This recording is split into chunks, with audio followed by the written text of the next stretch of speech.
Hello, welcome to my channel, Maisel Rivera. What's up, guys?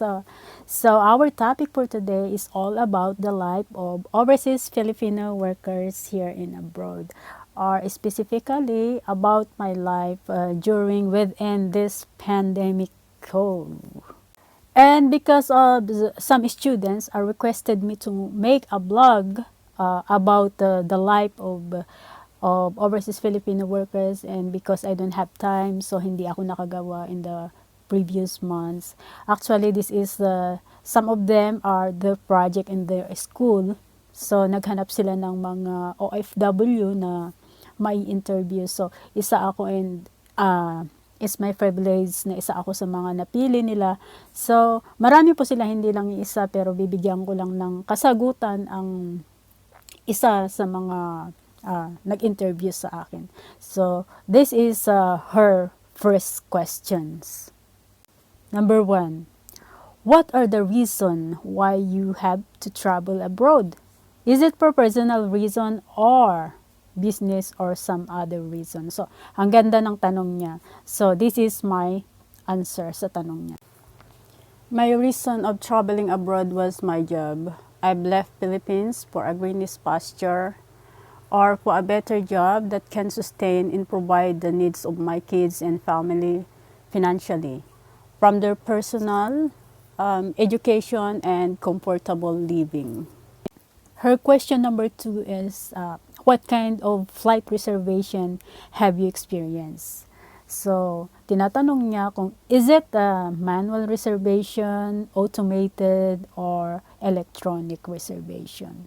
So, maganda ring tanong. Lalong-lalo na yung mga hindi pa naka-experience. Kasi gusto nilang malaman kung ano yung mga difference ng bawat isa. So, ayan. Question number 2. Your questions number 2. Well, since I had been traveled a lot, and since the time that I started going abroad, I experienced them all. But automated and electronic is just a kind of advantage way. But technically, it's all the same. It doesn't affect any rules or policy. Number 3 question niya. Is it your first time to travel abroad? Sabi niya. And then, what do you feel during your travel? Of course, ito yung sagot ko. Based on my own experience, because of course, iba-iba naman ang nararamdaman ng mga nagta-travel. Siguro, meron lang ako mga kaparehas, pero hindi po lahat. Yan, sinishare ko lang yung aking mga naging karanasan. Questions number 3.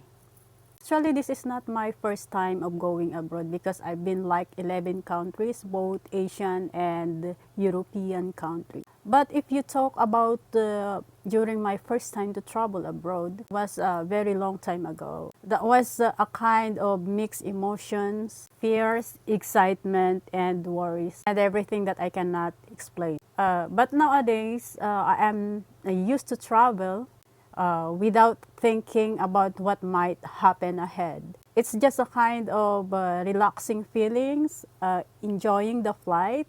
And of course, I learned a lot, like to connect with differences, with people of different belief and different culture.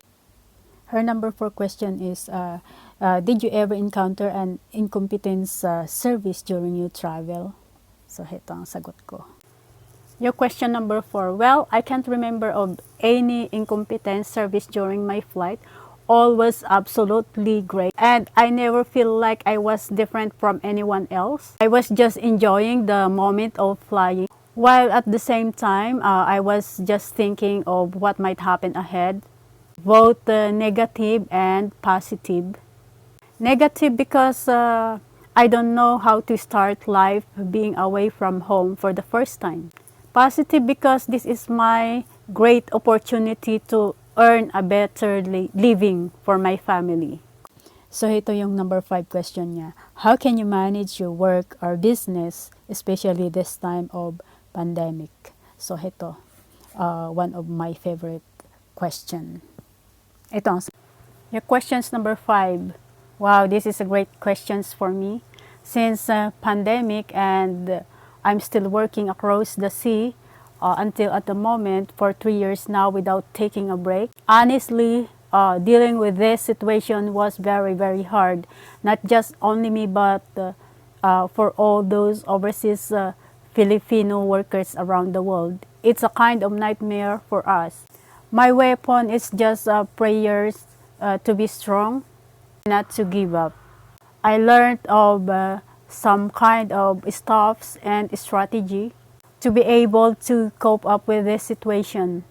I was able to exercise my mind, my body, and my spirit. Whenever I feel like I am going to knock down, I will just think of those reasons why I am here. But hopefully, I'm wishing that everything will gonna be alright soon. But this is here last question. What are the advice, recommendations, and you give to those who are planning to travel abroad and state your opinion? So, ito ang aking last na sagot sa last question niya. For number 6, okay, for all those who wants to travel abroad, whatever reason it is, either going for work or holiday pleasure, please be prepared yourself. You need to carry a lot of patience with you. And remember that you are going to land where you can see a different world, different culture, different nationalities, and different terms. And don't forget all those guidelines, policies, as well as the protocols on how to travel.